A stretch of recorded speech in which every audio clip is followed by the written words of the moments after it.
Coming to you live from the Now Media Newsroom.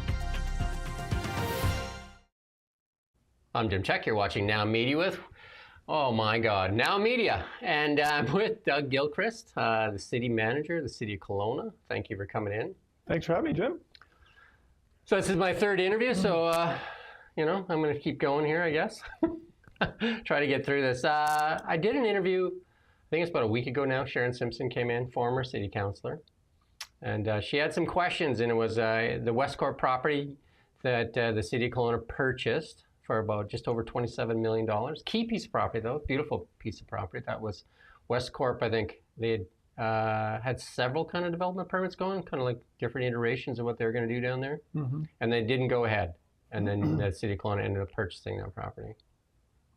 Yeah, we're really excited about the acquisition. I think it's going to provide us an opportunity we haven't had on this property. Previously, we've played regulator, approver, and to a degree, a small land contributor for some of the civic lands that were going to be utilized. But now we're kind of in the driver's seat, and we can really look after the kind of the community benefit in the city building that this is really all about. So we purchased the three key assets related to that property. So the primary site that's currently a parking lot, which is the hotel site, the marina, which is a great public asset, great for tourism, good economic generator, as well as an office building on that same block from them for that price. So they had tried several times, I guess, to get something going there, right? Because they had pulled several permits for it as well. We do have a picture of it, and I think they were the last thing they were going to do was a 33-story luxury hotel proposal. Kind of, there's the picture of it there. Yeah, so this building, and essentially the same building, has been permitted multiple times, small modifications to it over the years, and for various reasons they haven't been able to get it out of the ground and deliver on it, which is unfortunate. I think it's a beautiful project. Well, the climate kind of cooled though too, right? Like like a couple of years ago, it kind of just like cooled right off. The Airbnb thing came in, and I think just the environment in general, like the economic climate in general, just kind of cooled off across Canada. Yeah, I think there's been multiple reasons. When they went through COVID, they've gone through real estate downturns, they've gone through various things that are unfortunate, but it gave us the opportunity to unlock it and acquire it temporarily as we work. Because you're just it's a holding property for the City of Kelowna right now, kind of thing. Yeah, waiting for a developer to come and, I guess, pitch an idea as well as purchase the property? No, we'll be proactive on it. We're not going to wait around. So we've acquired it on the premise that we'll hold it for, perhaps 3 to 5 years.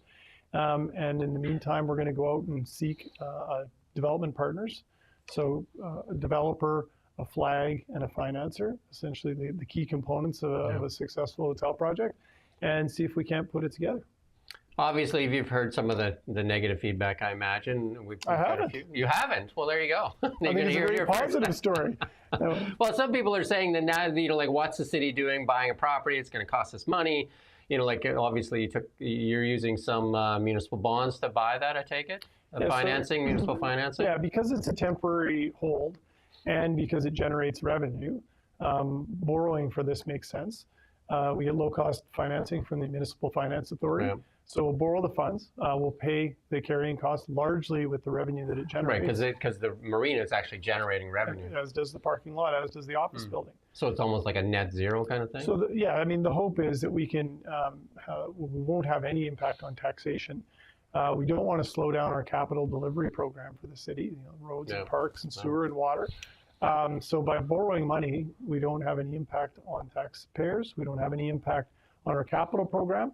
And I believe that I'm quite bullish on Kelowna, as you would hope, that we're going to be able to get that hotel that's been long envisioned out of the ground. So is that what you guys want to see there? Is that what council wants to see? There's a hotel, similar type property type thing? That's what's in the official community plan. That's what's the vision of council is, and I'm confident we can get it going. Similar height and everything, like similar. Yeah, the OCP has identified as a 25-story building. There's some small bonusing provisions in there, but I don't think we're looking to exceed that much.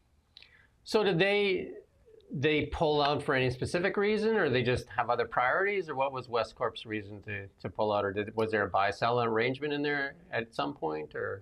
So they had been marketing the project as either a partnership or an outright sale, I think, in the past. Some of those deals, my understanding is they got close, but never over the line. So we just saw it as an opportunity, perhaps, to, take a different look at it by having it. Because they have other properties developing here in Kelowna right now, aren't they? Yeah, they do. They have land holdings here, under development, not under development. They have holdings. Are they doing the one, the old Hiawatha there? That's correct. That's what the they're ledge doing. of it's called. Is that one stalled too, or is that one ongoing? It has been slow moving at times, for sure. I know there's been some pauses. I don't know the details behind it. Okay.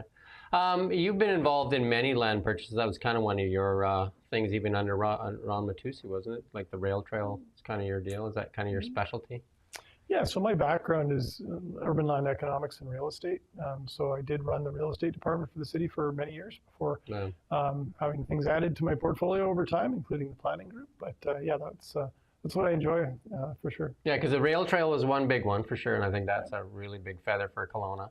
And then also the Mission Creek property there too. That was a recent one too. That was that's going to be parkland, right? That is open now as a park. Oh, it is open now. Yeah, as a park. one of our parkland objectives these days is when we acquire a big significant property, particularly on the waterfront, is to open it up to the public as soon as possible, even though it's going to need capital improvements over time, just so people can start using it right away. I just got a question here. Somebody sent in, he's saying that it's one of the highest prices paid for developable land. I don't know. Is that true? Is it? On a per square foot basis, I don't know. I don't think it would be. I think there's at least a few other properties that have paid more on a developable per square foot basis. It's our biggest land acquisition. Yeah. The city has purchased like lakefront property too, and then sold off the property and then kept the foreshore, right? Yeah, buy, sever, and sell is what we call that type of transaction, where we buy perhaps a residential house and then we sever off the waterfront for public use and then resell the balance. It's a more efficient way of us spending some of that money and getting waterfront access for the public. And I think for Sharon Simpson, I think one of the things for her, obviously, with the Simpson Covenant, that land next to it in the West Corporate, tried to take a little bit of that Stewart Park for that development, because that was going to be a bigger project, wasn't it? It was like five towers or something. Yeah, that's many years ago. That was like 2005. I think that was proposed. She has a long memory, though. Yeah, the Kelowna Sawmill Trust property on the waterfront Kelowna has nothing to do with this. It's not being disturbed. It's not being considered. That is intact, and there's completely separation from this. Anything else people in Kelowna should know about this property right now? Like you've obviously hired, somebody to kind of help you market the property. Do they get only paid when it's sold, or are they getting some kind of like fee as they're marketing it? So there will be, I don't have the details around their contract in front of me. One of my staff members negotiated that, but there would be a success fee if they are successful in bringing development partners, financing partners, and a flag to the table, then they would be paid on a success fee basis. Right, and we just saw another City of Kelowna property change hands into the future too. You guys just awarded the contract to the people that manage SOEC to Oakview Group Canada. Yeah. I'm excited about that one as well. We've had some great success in both those facilities over the years with GSL as the operator and developer and owner as well of Prospera Place for a long time, and we know that is coming to an end, and it was time to go out and see what the market would bear and who brings the best future for those facilities to the table. And they'll take over in 2030 then, right? 2029. 2029? Yeah. Okay. Yeah, M&P Place, the operating agreement ends December of 2028, and Prospera is, I think, in September of 2029. And those will be wholly owned city properties then, just under management of? Correct. Of, what's the group called, Oakview? Oakview Group Canada. And they've been managing SOEC for quite a while, I take it? Yeah, for a long time, and they've, well, no, I shouldn't say that. I think it's a few years back. I can't remember when they took over that. But they have nearly 400 facilities under their ownership or management across North America. Very deep relationships, a great deal of talent, and we were impressed by the ideas they brought to the table, the investment, and I think it really creates some vibrancy in those facilities that's needed. So we're going to talk a little bit about your capital works plan then. You got a 2025 2034, a 10-year kind of capital plan here That's about $2.57 billion. We're going to pull up a little chart here to show you. Let's see if we can. Your spending there. Is any of that for Prospera in there? Any updates to Prospera in that? Or? There would be a small amount of capital in the buildings category for Prospera Place. I don't know the exact numbers offhand, but we'll also be looking for a new partner to invest in that facility as well. So if we look at these numbers here, transportation, obviously that's a lot of roads, right? It's multimodal. So when you look at transportation, I think traditionally people would go that that's road money, but we build a lot of multimodal bike paths in this community. We do a lot of urbanization for sidewalk, given that much of our community still has a rural cross section. New roads, refurbished roads, and transit. But if we look at like your last capital plan, it was 373 million. Now it's like double that. And is that where is most of that going then? Why that big increase in transportation? Well, the transportation budget is critically important to, I think, advance or to accommodate our growth of our city. So as we continue to be one of the fastest growing cities in Canada, we know that there's some important transportation links that have to be closed and finished. So Clement Avenue was discussed yesterday at Council. We're building some really important roads in Glenmore. We're doing the Birch Road extension, Commonwealth Road, the gateway around the airport. I hear you got a new roundabout up on the hillside there. We got a few roundabouts, yeah. Leave that up there actually there for a while because we're going to go through that chart for a bit. A roundabout and somebody was complaining to me, it's like, it's on a hill, it's on a slant. Who does a roundabout on a hill? Hey, it meets transportation. Roundabouts work great. It meets the guidelines for transportation infrastructure, so yeah. I won't argue with that. And then buildings, is Parkinson Rec separate from this, or is Parkinson Rec in this budget? No, I believe Parkinson would be in there. And a big chunk of it would be in this year's budget too. This is a forward-looking plan from 26 onward. So this was a notable conversation with council about the need to invest more significantly in our buildings. They're it's a bit like the shoemaker story. Some of our own facilities are the last things we fund, but it is time. And the outward-facing ones that are going to be built for the community, Parkinson, the community centers in Rutland, Glenmore, and the Mission are really probably the most imminent and important ones. But we also broke ground on a new fire hall and a fire training center just a couple of weeks ago. So yeah, there's some really good news in that category. City Hall has always been talked about too. I guess every now and then you talk about a new City Hall. That's a nice prime piece of property as well. Maybe you should move into the hotel there and sell that property. Yeah, at this point in time, there's no City Hall on the radar. We've got lots of other important facilities that would come before that. We take a campus approach to where our staff are housed, and we have bought smaller pieces of property and stratas for staff accommodation. Airport looks like it's about the same amount of investment. Yeah, the airport, for anybody who's been traveling lately, is a going concern out there. We have, approximately $400 million under construction right now, with the parkade, the hotel, the air terminal building expansion, and the combined operations building, all at the same time, just because. If you could go back in time like 6-7 years and looked at it back then and look what's going on now, it's huge, right? All the development that's happened out there in the airport park there, all the buildings have gone up. It's transformational for sure. It sure is. And KF Aerospace is a big part of that as well, with their their expansion and the interest in the daycare and the philanthropic work that Barry has done. Barry Lapointe has been excellent. I was out on the tarmac this morning announcing the new Cranbrook flight on Pacific Coastal. So people still go to Cranbrook or what? People still go to Cranbrook. Are they escaping Cranbrook? Probably a bit of both. They used to have a WHL team, didn't they? And that moved, didn't it? The Kootenay Ice. Kootenay Ice. Kootenay Ice. There you go. I love Cranbrook. It's a beautiful place. You just get stuck there though. Not anymore. There you go. You got a flight. Right. And then parks. Obviously, there's a bit more investment in parks, and that stands to reason. Kelowna is one of the most beautiful cities, I would say, in Canada, and maybe in many parts of the world. Yeah, I'm really proud of the parks program we have now. It's very systematic. That we'll be breaking ground on a new park, multiple new parks every year, probably for the next 5 or so years, as we play a bit of catch up. We did a fair job on acquisition of land for a park over the years, but not as much on development. So now we're able to develop those parks. And in fact, I think tomorrow we'll be opening a Burn Avenue neighborhood park, a great little neighborhood park where there's lots of development around it. And last week we cut a ribbon on Summit Park up on Dilworth Mountain. There was a dog park recently got some heat on, wasn't there? We did, yes.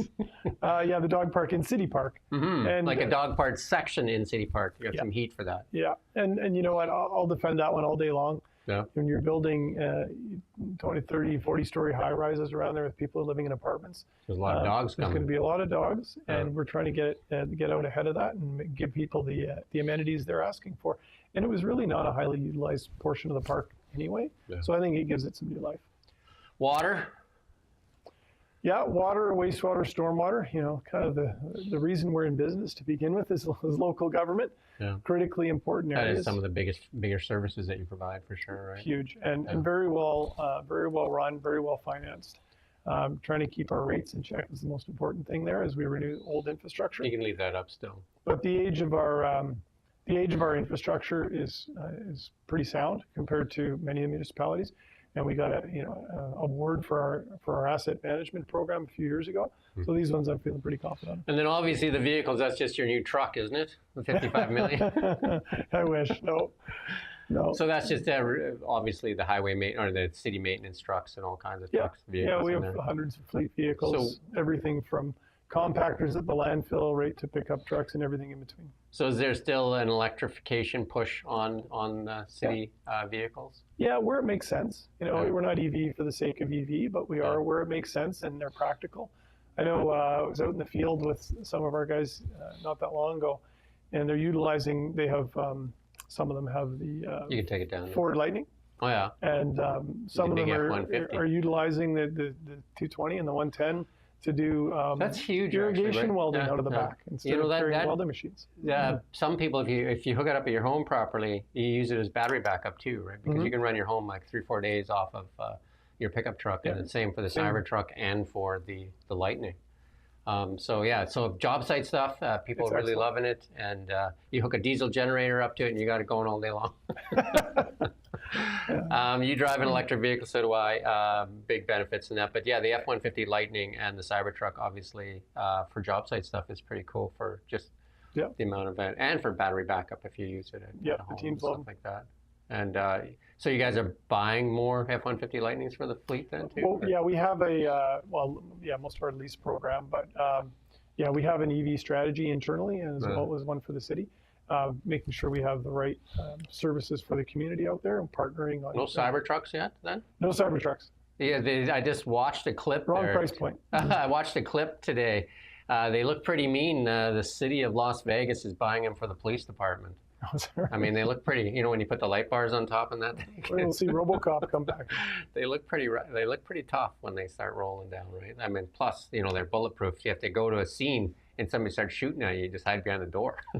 Yeah, just don't hit the window with a sledgehammer. That's right. And then just to touch on this a bit here, Airbnb policy. I mean, a lot of people complain about this here in Kelowna. It says it affected tourism. I had somebody in just recently too and said it's, you know, like decimated tourism. I interviewed, I think the owner of Salt and Brick restaurant there. Yep. He closed the Salt and Brick, and they had that for 7 years. He has 3 restaurants, and he said he lost I think it was next to Caban down across from I think it's Gyro Beach or Gyro, right? And one of the properties there that was an Airbnb property and lost its status, and then he said he had a $300,000 drop in revenue there on the Diner Deluxe property. Oh yeah. And then he had to choose between Diner Deluxe, Salt and Brick, and I think he has Pretty Not Bad Pizza or Not Bad Pizza, one of those. And he closed Salt and Brick. And he said Airbnb, and he said the NDP definitely doesn't understand how it affects tourism. Any thoughts on how it is affecting tourism? I mean, I'm sure you see some of the numbers. Yeah, certainly we do. I think there's a lot of different reasons for some of the challenges we see in the restaurant industry and some of our smaller businesses. And you know, that's the backbone of Kelowna. So we want to make sure we are building policy that supports them. And I know our council is keen to do the same and build upon their economic priority. So Airbnb, obviously that had a significant impact, the decision of the province that we then had to put in place here. However, our council did dial back where they were originally on Airbnb, and we'll be bringing some conversation to them in the coming weeks about their options. Because after 2 years of a certain standard vacancy rate that you can then apply. I think we're at that now, we are Yeah. even past that, right? So Yeah, and then we could potentially apply to the province for an exemption and see where that lands. I suspect our council is going to look for some movement on that. I think that most of the complaints that I hear are from the people that bought city-zoned property that were sold and zoned as Airbnb properties, and that includes Brooklyn, that includes Aqua, Caban, and I think there's like 7 or 8 of those purpose-built properties, right? They were sold with that regard, and I hear from lots of people that have invested in those, and they feel like they had the rug pulled out from underneath them, and then they say they won't invest in BC anymore because of it. Yeah, it used to be in Kelowna, at least anyway, it was the old C9 zoning, tourist commercial. So in all likelihood, we will bring a recommendation that says those that were designed for that purpose, built for that purpose, be reconsidered for exemption. Now that's a recommendation. I don't know what council will do with that, but that's probably where we're going to go. Because, there was a lot of illegal Airbnbs. You would think that that's where you would start to crack down first on the ones that, there was a lot, right, that were not the biggest, properly. Not the only problem, but the biggest problem we had with the proliferation of Airbnbs was actually in single-family residences. Yeah, just because, neighbors don't expect, this house party every weekend next door, right? And I think that really got people, it stands to reason you're trying to raise kids, and next thing you know, there's 30 people next door, and they're dancing on the roof or something. Yeah, that was one of the biggest problems for sure. And the other was this shadow hotel, and the notion of the hoteliers having to compete with these private sector shadow hotels was also something that was raised with council in part of the original debate. Yeah. So there's 2 sides to the equation, but I think the impact, we're seeing the impacts of not having. I've interviewed Brenda Bailey twice on this subject, and the part that I have trouble with this shadow hotel complaint from the Hotel Association is that they funded the study that the BC NDP used to write their policy. I would say that's probably biased, right? And I asked David Ebium, and when I interviewed him, isn't that biased to be using a study that's funded by the BC Hotels? He said, no. I'm just like, as an accountant, I would look at it and say, it looks like it has a perception of bias anyway, right? Because their big logos right there on the bottom of it, funded by the BC Hotel Association. Right. Yeah, our goal is to strike the right balance, and I think there's an opportunity. Parkinson Rec, give us a little update on what's going on there. I know the dirt's all moving around out there. Well, we can see it from your window here, Jim, I think. It's out of the ground, and your foundations are being poured for the pool itself. That building, you can see from an aerial view, you can see the tennis courts, the pickleball area has been graded. Mapped out there, Curbs are going in for some of the parking lot. So it's full steam ahead on that. No issues so far on schedule or budget related to it, and we're going to keep it that way. So we're excited. You'll see some real material happening in the spring. Where start to see when walls is come up. Occupancy on that? December 27th. That's not bad though, eh? And you're starting to get some other stuff will already be happening around it, I guess, right? You bet. Yeah. Wow. Anything else you want to bring us up to date on? Building permits is something that I know the industry is concerned about, and the softening of the real estate market. We are plugging along. I think we're punching a little bit above our weight compared to other municipalities. You hear horror stories in places like Vancouver and Toronto. And, Kelowna's bumping along pretty well, given all the factors at play. So we want to continue to support that industry as we do others, but support that industry with a nice, smooth, streamlined process for permitting and so on. We got a lot of attention on housing these days. It's one of council's priorities. So that's an important one on the rental vacancy is actually, it's healthy to see incentives and different things. Like we've seen that for a long, long time in Kelowna. Yeah, there's a significant amount of rental that's still being finalized. Still coming online, right? Coming online, being occupied, getting occupancy permits. We're not seeing as much in the pipeline, which is a little bit concerning. So we do want to make sure that that industry stays buoyant and, advocate with the federal and provincial governments around incentives where we can. Yeah, because there's lots on the west side too that it's coming online, right? So there's quite a bit everywhere. Yeah, purpose-built rentals, but not a lot of cranes going up for strata condos. So No, with all the pre-sale requirements in the soft market, I think that'll be a soft. I mean, they still have units, like I think Mobala still has units for sale. They do. Aqua still has units for sale. Quite a few of them have. Both beautiful buildings, though. Nice, yeah. nice additions to our community. I mean, I think the Aqua development is, one of the finer developments right now, and I know maybe the Tolko one beats it once it gets going. Who knows? But there's some pretty beautiful developments out there. Caban's a beautiful development. I don't know if you've been in the Caban one. We did a couple of videos. We did one in Aqua, and we did one in Caban with Remax, and they're spectacular, especially the amenities in them, right? And yeah, and Movella, I'd encourage you to get through that one as well. The amenities are through the roof on that one. Are they occupying that one already? Or they are, yeah. Oh, well, yeah, first tower. The first tower. Oh, awesome. Yeah. Well, and then the mill site plan, obviously that's one of the most exciting things. That's going to be a big one, right? Like, we'll work on with this council and into the next. We expect to see rezoning on that site coming fairly soon.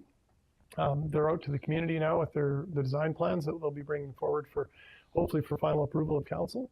And then we'll be heading into construction in the years ahead.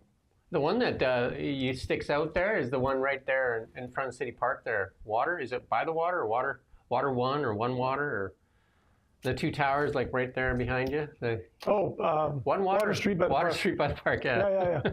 It's got a water name in it. Yeah, it's nice to see those both occupied.